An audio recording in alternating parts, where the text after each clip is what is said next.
In this video, I'll show you the easiest way to extract and copy text from an image on your computer, whether you want to grab an inspirational quote or information from a screenshot. Let's dive right in. Head over to Google and click the Google Lens icon in the search bar. Click Upload File or drag and drop your image. Select the text button below. Highlight the text you want to copy by clicking and dragging over the text area. Then, click on Copy.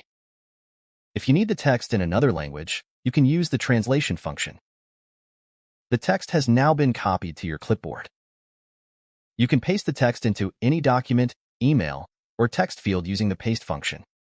On Windows, press Ctrl+V.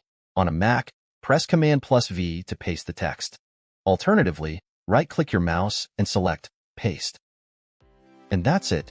If you found this video helpful, give it a thumbs up and subscribe for more tutorials. Thanks for watching.